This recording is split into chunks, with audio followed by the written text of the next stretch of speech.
Welcome to the Lava Flow, channeling the flow of information to the Libertarian, Anarcho-capitalist, voluntarist, and agorist community. Here's your host, Roger Paxton.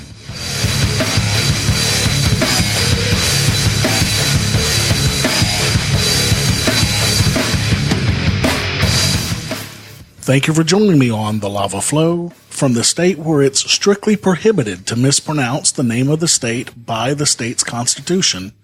This is the show that will bring you the people, places, and events that everyone in the liberty movement needs to know. You can catch me on Twitter at The Lava Flow Pod. It's Tuesday, March 3rd, 2015, and this is episode 6, the Net Neutered Edition. And on this fortnight's episode, what's in the news with some pot legalization? A new segment called Do Ask, Do Tell, with a question on how can the free market provide police and courts? Herding cats. And cap apps. The Oh Crap app. And yes, I'm serious about that one. But first, what's rustling my Jimmies today on Net Neutrality? Let's do it to it.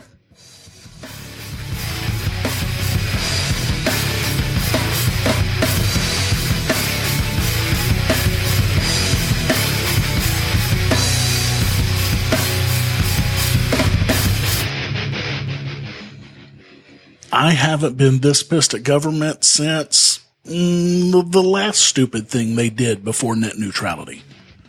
So a group of 5 unelected jackoffs at the Federal Communications Commission voted to give themselves more power in a 3-2 vote. Imagine that. Hell, if I had known it was that easy, I would have gotten 4 of my buddies together and we would have voted against net neutrality. That should carry about as much weight as this vote did. But since we live in a ruler against ruled society, the vote of these 5 unelected rulers carries more weight than the vote with me and my buddies. How does this make any sense? Why are we letting them get away with this? So what exactly is net neutrality? Quite simply, it reclassifies internet service providers, the folks that you send a check to every month to provide you access to the internet, from information services under Title I regulatory guidelines to telecommunications providers under Title II guidelines, essentially treating ISPs like your utilities companies. You know, those high-priced, low services, and no innovations companies that you deal with for electricity, water, natural gas, trash collection, etc. As Joshua Steinle said in Forbes, we're talking about the same organization that spent an amount equal to Facebook's first 6 years of operating costs to build a healthcare website that didn't work. The same organization that can't keep the country's bridges from falling down, and the same organization that spends 320 times what private industry spends to send a rocket into space. Think of an industry that has major problems. Public schools, healthcare, how about higher education? Student loans, housing, banking, physical infrastructure, immigration, the space program, the military, the police, or the post office. What do all of these industries and organizations have in common? They are all heavily regulated or controlled by the government. On the other hand, we see that where deregulation has occurred, innovation has blossomed, such as with telephony services. Do you think we'd all be walking around with smartphones today if the government still ran the phone system? Now, I am no fan of internet providers. I deal with them personally and professionally, and they are no fun to deal with. I don't like how much power they have. But the reason ISPs have this much power now is not because of a lack of government regulation, but because of government regulation. We need less regulations, not more. And less regulations would give us more competition and innovation in the internet. And net neutrality will give us less, make no mistake about it. If the telecoms were forced to compete in a truly free market, they wouldn't likely exist the way Comcast and Time Warner do now. They'd be replaced by companies that specialize and offer packages in everything that you could imagine. Watch Netflix and YouTube a lot? You want a package that provides increased speed for video services. Do a ton of internet gaming? You need increased upstream to make sure that you don't lag just when you're about to knife your opponent in the back. and there will be a package for that. Use the internet for email, recipes, and crochet patterns? There'd be a package for that too. Do you spend most of your time on the internet looking for midget porn? Yep, I bet there would even be a package for that. As Greg Lenz said over at We Are Libertarians in an article last week, where would we be if the United States had passed net neutrality in 1999? Would Amazon Prime exist? Would the Arab Spring have happened? Would we still be using AOL Instant Messenger instead of Facebook and Twitter? Last but not least, would Steve Jobs have had any reason to ever begin working on a combination wireless MP3 player and cellular phone? Would the $25 billion annual market for mobile applications even exist? To paraphrase, he also said that if net neutrality had been passed in 1999, today you would still be playing Snake on your Nokia 3210, thinking about which songs you were going to remove from your MP3 player to create space for the new ones, and getting out your wallet to pay the barista with cash. And what pisses me off even more than the government passing this is so-called libertarians who supported net neutrality. Look, let me be perfectly clear to anyone who isn't sure. You cannot support net neutrality and be a libertarian. Sure, you can call yourself a libertarian all day long like Glenn Beck, but that doesn't make you one. I am not calling for purity tests or any of that bullshit, but there is one basic thing that defines a libertarian, and it is the opposition of the initiation of force. Make no mistake about it, net neutrality is the government initiating force. This is allowing the government more power to pick winners and losers in the online marketplace, period. Do you really want to subject the internet to the political whims of our current rulers and increase scrutiny from our friends over at the NSA? I thought we were supposed to distrust the government. Come on.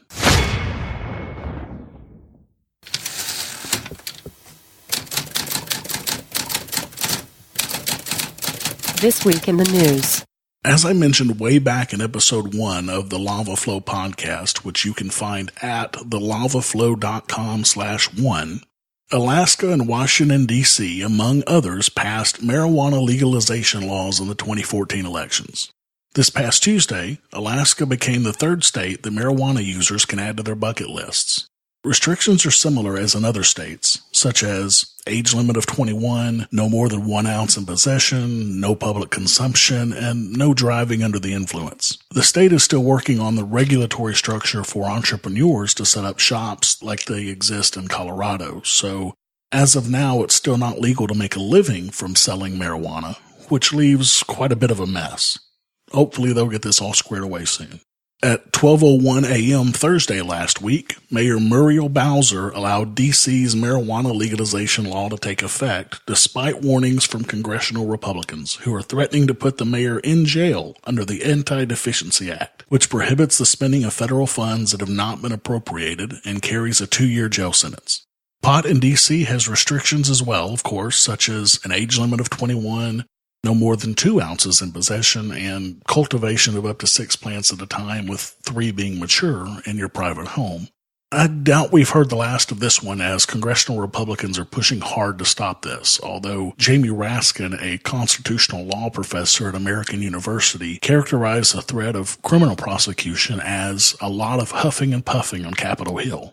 But before you go toking on the steps of the Capitol, keep in mind that this law still does not make it legal to smoke or possess on federal land, which is about 29% of the city of D.C. Citizen 4, the documentary about the Edward Snowden NSA spying revelations, received the Oscar for Best Documentary. This is the latest in many awards that the documentary has received. Now, I've seen this documentary and I think it is an excellent piece on Edward Snowden. It includes a lot of video of his initial interviews to the reporters who broke the story. I'm sure it will be coming to Netflix soon. Speaking of Netflix, I see a ton of people on social media always asking their friends what to watch on Netflix. And if you're anything like me, you watch a ton of documentaries. I am considering adding a periodic segment to this show talking about some great documentary that I've seen on Netflix as a recommendation for you to watch. Of course, this segment would be coming from a lava standpoint and points you to those documentaries that have a message we like. It may also feature some not-so-lava documentaries and why you should avoid those. If you would like to see me add this segment to the show, tweet me at the Lava Flow Pod or contact me through thelavaflow.com/contact. In some personal news and a bit of housekeeping, the Lava Flow podcast has now been added to the Liberty.me studio of podcasts found over at liberty.me/studio.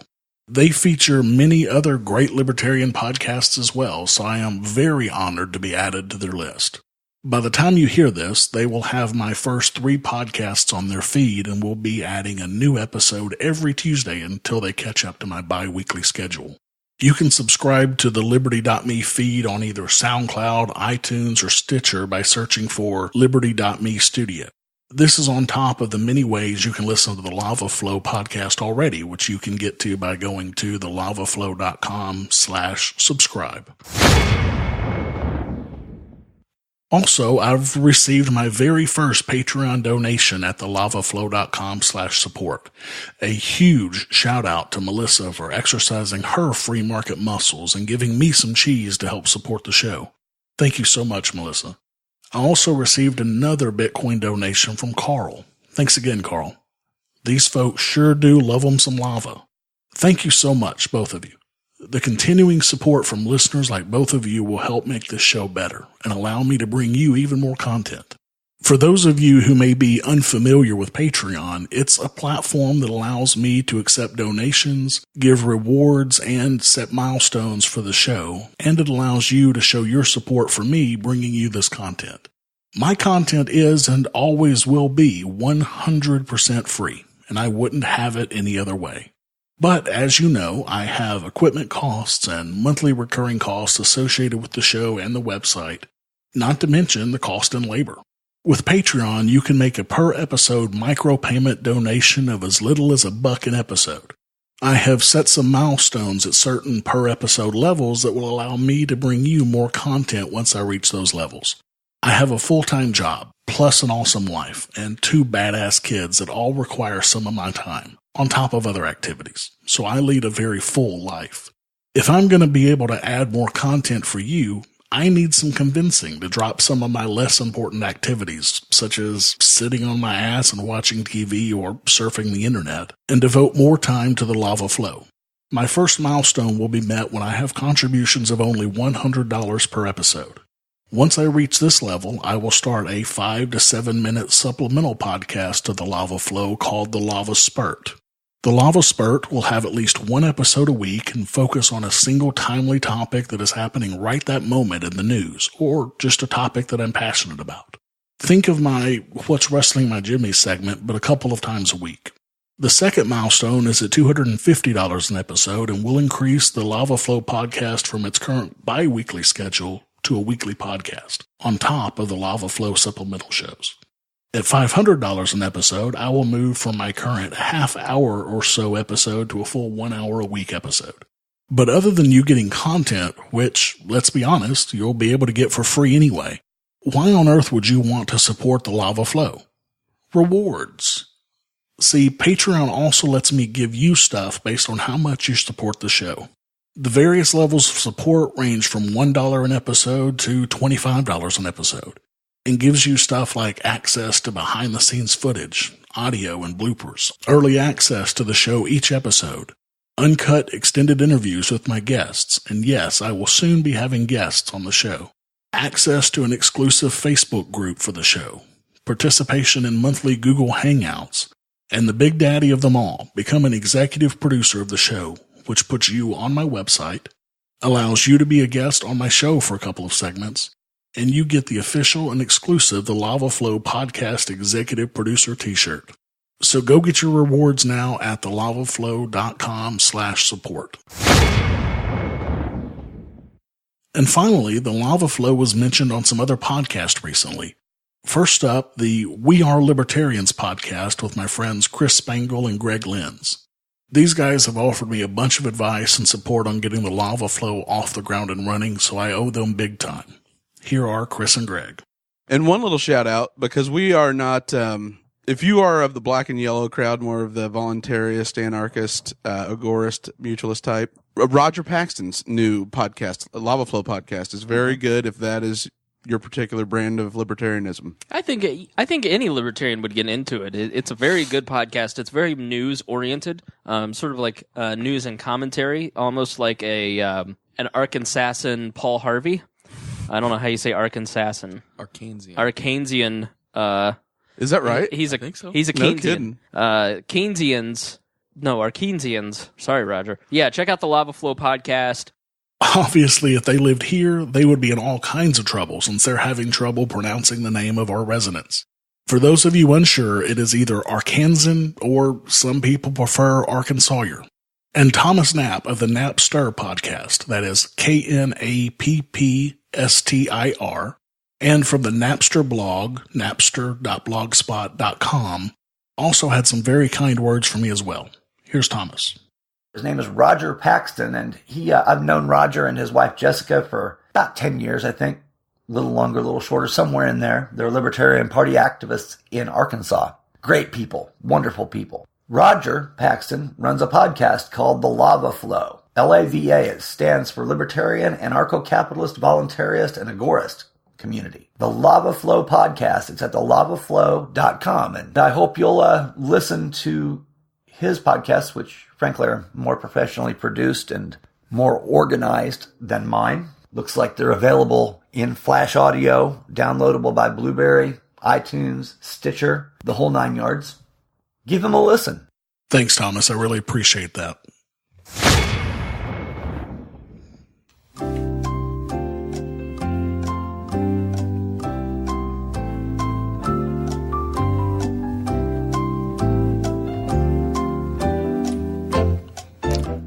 In this inauguration of this Ask Me Anything style segment that I will be calling Do Ask, Do Tell, I received a question from a listener named Taylor by voicemail on my site at thelavaflow.com/contact. Here's his voicemail. Hey Roger, I've got a question I'd like to hear you discuss. In a voluntary society where there is no government that taxes us to pay for police and court systems, what are some ways the free market could provide a police force if there was a demand for it? And also, how can the free market provide court systems that help settle disputes? Taylor, thank you for the question. This one, of course, is a very tough one to answer because you get a different answer from every person. Not to mention the fact that it's always difficult to predict what the free market will do in any given scenario. 15 years ago, no one would have ever been able to predict something as game-changing as the iPhone, for example. However, since there has been a lot of published material in libertarian circles on this, I am going to go that route. Since I don't want to take up the entire podcast on this one topic this week, I will split this one up. This week, I will attempt to answer the question on courts and a free market society. Next week, I'll continue the segment with an attempt to answer the question on how law enforcement would be set up in a free market society. That will also include incarceration and other topics surrounding that. There has been quite a lot of writing on how courts would be set up and act in a free market society, and many great scholars have weighed in on this, including Hoppe, Rothbard, and many others. My favorite writings on this subject, though, come from Robert P. Murphy. Murphy is no lawyer or law enforcement officer. He's an economist, and it is possible that he is very wrong on how this would play out, but I do like the efficiency and elegance of his ideas. As Murphy said, it took no king to produce language, money, or science, and it takes no government to produce a just legal system. So most of the theory provided in this segment will be the theory of Murphy and not my own, as I claim no expertise in this area. The basis of Murphy's ideas are contracts and insurance. Essentially, he believes that almost every interaction between people in a free market society would be based on contracts that are backed up by insurance. Consider this in today's society for a minute. This is what happens every time we go to a doctor, say for surgery, for example. We sign a contract with the doctor and the hospital that they will provide services for costs, and the contract lays out possible issues. If the doctor then does a very poor job on the surgery, or by his negligence harms or kills me, then he has malpractice insurance that can financially cover the damages to the victim. If a doctor does this many times, it will be nearly impossible for him to find an insurance company that would cover him again, and those that would cover him would likely be prohibitively costly. This would be no different than a mall requiring a contract to be, quote, signed by a shopper, or to require all shoppers to have a certain standard of insurance before shopping there in the instance that the shopper then murders someone. So let's discuss these contracts first. If I were an employer, I would require a contract to be signed by anyone who wanted to be employed by me. That contract would require that I agree not to steal from my employer, for example. And if I do get caught stealing, then I agree to pay restitution based on a mutually agreed upon arbitration agency. This happens in today's society. For example, my current employer required that I sign a contract that included a clause for private arbitration in the event of a dispute between myself and the company. This contract was entirely voluntary, as was the employment offered. If I didn't want to sign the contract, I didn't have to, but then the company could decide not to hire me. In this way, all aspects of social life could be regulated by these types of contracts. I know this may sound very burdensome, that you would need to sign a contract for every interaction, but not so at all. There would very likely be companies set up that standardized contracts that the majority of businesses in the area would use. Sure, there would be outliers, but that would be the exception and not the rule. Most places would follow a very similar model as others to ensure the easiest time for their shoppers. Just as we have many dictionaries to choose from, there are a few that are more widely accepted and trusted than others, such as Merriam-Webster. And just as there are many ways to write news articles, there is a highly accepted standard based on the Associated Press style book. These contracts would likely very quickly begin to standardize based on generally acceptable practices. At this point, you could possibly even get away with just posting on all entrances to your mall. Something like, to enter these premises, you must agree to conform with the 2015 standard practices of the Black's Law Premises Contract and be sufficiently insured as such. If you then entered the mall without the required insurance or broke a rule in the contract, you would be liable for any damages that you caused. So let's take a hypothetical and say that Mr. Swiper did decide to enter this mall and broke a rule of the contract. Let's say that Mr. Swiper stole goods from one of the stores in the mall and he was caught. Swiper's case, according to the contract, would then be disputed before a private arbitration company. Both sides would make their case to the judge or jury, depending on how the private court decided to do things, and the judge would issue a ruling. But how would we know this judge would be impartial? Because if he wasn't, the reputation of that company as being unfair would quickly spread in a society, and that company would go out of business for lack of customers. In this society, judges would compete with each other for business, just as arbitration companies do today. Not many people would pay the cost of arbitration to a judge who is known for not being fair. So what compels Swiper to go to arbitration? The same thing that compels the arbitration company to issue a fair ruling, his reputation. And if he refuses, his insurance company could drop him from his coverage. Few people would do business with or allow on their property a person who had a very low reputation and no insurance to cover him. With the threat of this ostracization, most people would participate in this process. Also, if the person chooses not to participate, he has no say in who the impartial judge would be, and it would be up to the claimant alone to choose the judge. This would certainly compel a person to participate. So both parties, the mall owner, let's call him Mr. Shopkeep, and the alleged thief, Mr. Swiper, go before an impartial judge that was agreed upon by both parties based on the judge's high reputation for fairness and present their case. Mr. Shopkeep could present that he had CCTV footage of the incident along with fingerprints from the scene proving that Mr. Swiper was there and stole the merchandise. Mr. Swiper then could present testimony that he wasn't even in the mall at the time, he was in a bar at the time of the incident. The judge could then review the evidence by looking at the CCTV footage and looking at the fingerprint evidence that could be certified by a private investigation company, for example. The judge could then interview the bar owner and other patrons of the bar at the time Mr. Swiper claims to be in the bar.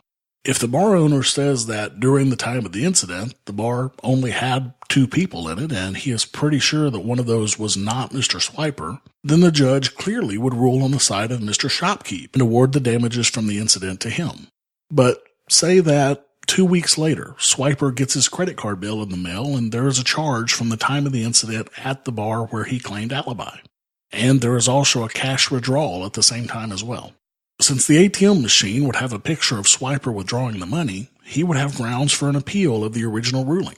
Swiper could then go back to ShopKeep with this new evidence, calling the original ruling into question and request an appeal.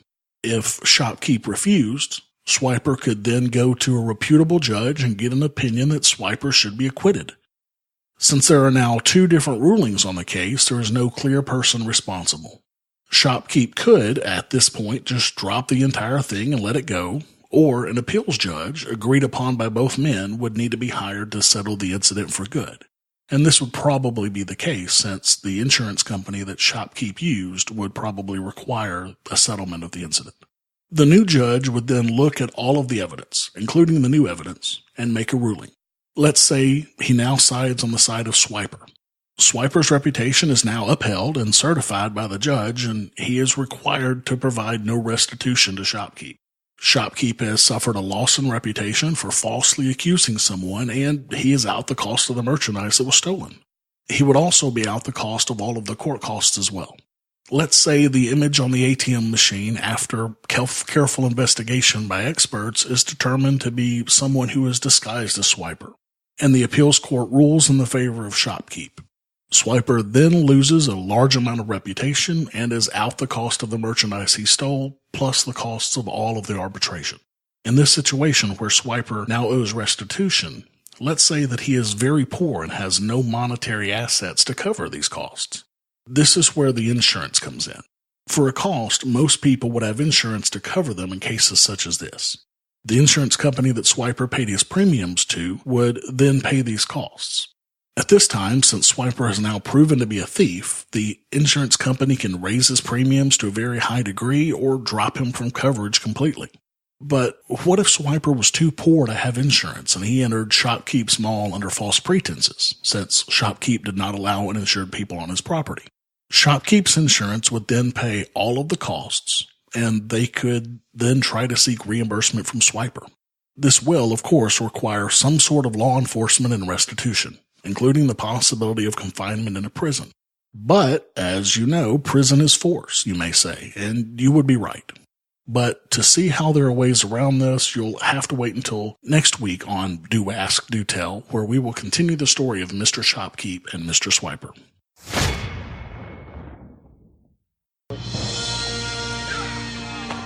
Herding cats. Don't let anybody tell you it's easy. Anybody can herd cattle. Holding together 10,000 half-wild short hairs, well, that's another thing altogether. Being a cat herder is probably about the toughest thing I think I've ever done. There have been some speakers added to the LPEX event scheduled for May 28th through the 31st, 2015 in Las Vegas, Nevada. New speakers include former elected Libertarian Brett Bittner, pro poker player and entrepreneur Frank Casella, and founder of Shopping.com and chairman of Cafe Serendipity, Robert McNulty, and others. Cafe Serendipity is a builder of upscale branded turnkey retail store solutions, technology, and quality control sciences for those in the recreational or medical marijuana industries. This event is being held at the beautiful new Tropicana Resort and Casino on the south end of the Las Vegas Strip. Workshops are still being designed, so I will bring you another update when there is more information on this event. Now, I'm going to be trying to attend this event myself, so I hope to see you there. For more information and to register, go to lpex.org. And don't forget that this weekend is the New Hampshire Liberty Forum from March 5th to March 8th in Manchester, New Hampshire. This is one of the many yearly events put on by the Free State Project. Learn how to reduce the size of government, build a thriving community, and make New Hampshire the hub for liberty in our lifetime. For more information, go to nhlibertyforum.com. And don't forget, if you have an event that you would like me to promote on the show for free, send me an email to events@thelavaflow.com.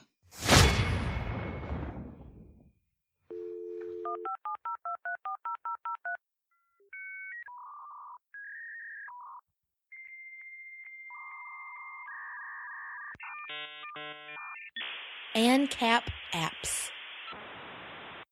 Oh crap, do I have an app for you this week. And yes, it's called the Oh Crap app.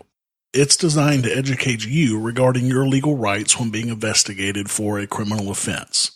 It features an emergency Oh Crap button designed to be used in emergency situations when you are actively being stopped or questioned by law enforcement.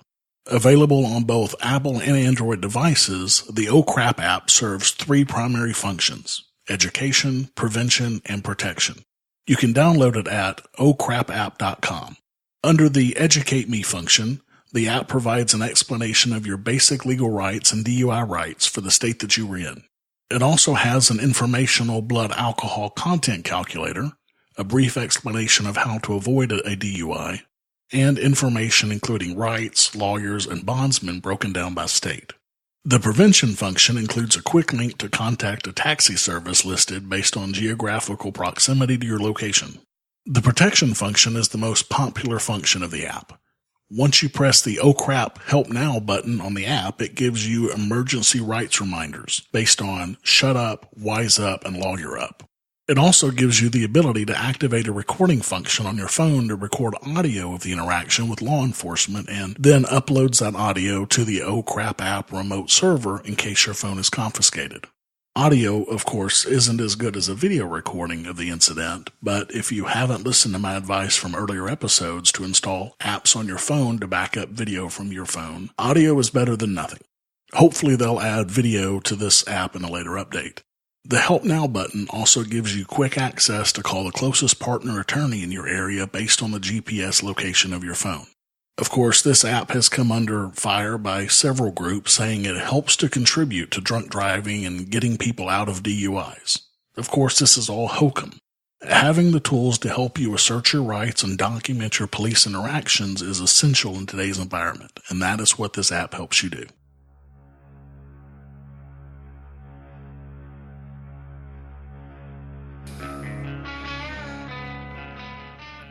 Thank you for listening to the show this week. Also, as always, I need to thank my badass wife, Jessica, for putting up with me while I do this show, and Sheltered Life for allowing me to use their music.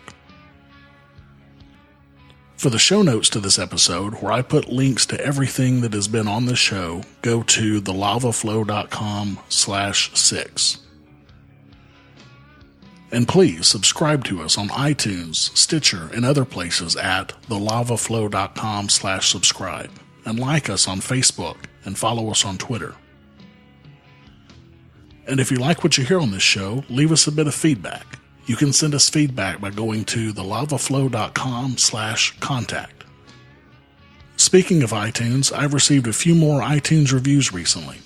Calvin Tulip says, whether you're already a dedicated libertarian or someone who is trying to figure out what all of this politics and government racket is really all about, this podcast has shown itself to be filled with great information with an entertaining vibe to it, and it's only a few podcasts in.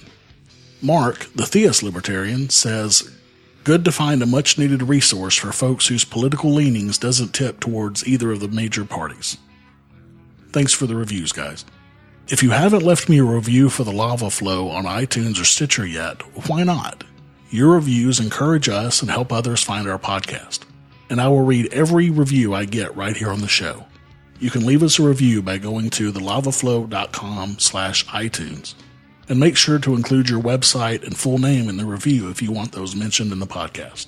And most importantly, if you like what this show gives you and you want more of it, and to keep this show ad-free, exercise your free market muscles by going to thelavaflow.com/support and giving a per-episode donation of as little as $1 an episode using Patreon. There are monthly costs associated with doing this show, and there is equipment and many other things I need to get to continue making this show better every episode. If you don't want to use Federal Reserve notes, then donate with Bitcoin also at thelavaflow.com/support. Help the Lava Flow become fiscally neutral. Thanks again to Melissa and Carl for supporting the show this week. Until next time, keep striking the root.